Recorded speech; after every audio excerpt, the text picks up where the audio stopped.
Alpine's Hemp Company. Gummies, seltzers, syrups, and more. Treat yourself to the best.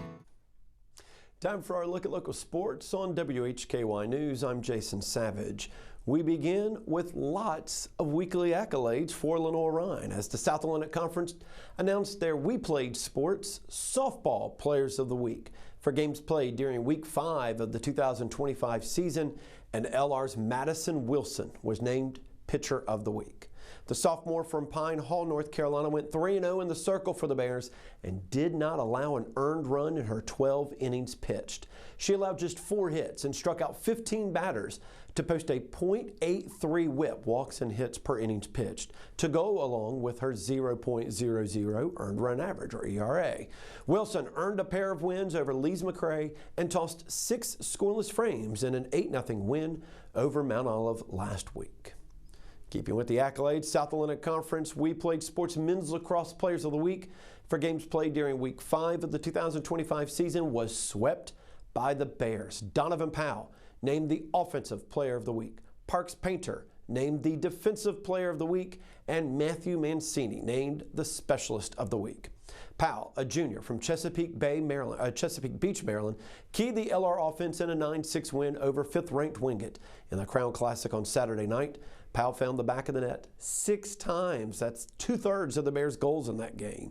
He also had 2 scores on the man advantage in the game as well. Painter, a freshman out of Memphis, Tennessee, anchored the Bears' defensive unit that held Wingate to 6 goals and kept the Bulldogs scoreless in the final 23 minutes of the game. Painter caused 3 turnovers in the contest, scooping up 3 ground balls as LR held Wingate to their lowest scoring game since April of 2022, almost 3 years. And Mancini, a junior out of Middleton, Maryland, won 10 of the 15 faceoffs he took against the Bulldogs, picked up 7 ground balls.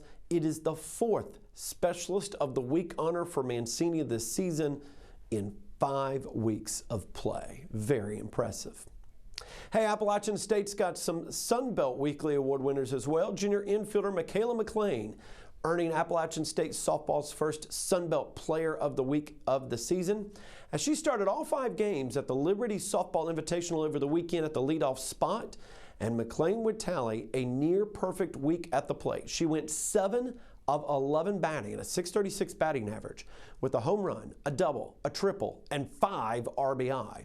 McLean would also add 6 walks in Lynchburg, meaning her on-base percentage, reaching 13 times and 17 plate appearances, was a .722. The junior also went a perfect 4 for 4 in stolen bases for the weekend as well.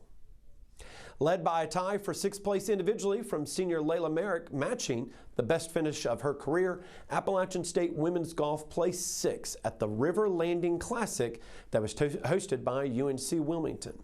When the 54-hole event concluded in Wilmington, Merrick had posted a 4-over total of 220, 73, 71, and 76. She had 3 birdies in her 1-under 71 of that second round.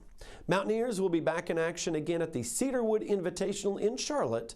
That will be coming up a week from Monday. And finally, Appalachian State will play a home football game against the North Carolina State Wolfpack September 30th, 2028. Now that game replaces a previously scheduled 2025 date and will be the Mountaineers' first home game against the in-state Wolfpack. Now the 2 teams will also play September 26, 2026 in Raleigh as part of the 2-game series. App State and NC State have squared off 6 times previously, with the Wolfpack winning each contest in Raleigh. The last meeting, though, was a 23-10 North Carolina State win in 2006. It will be the 4th Kidd Brewer Stadium visit by an ACC team, following visits from Miami in 2016, Wake Forest 2017, and North Carolina back in 2022. As always, you can find more stories and the latest updates when you visit our website, WHKY.com.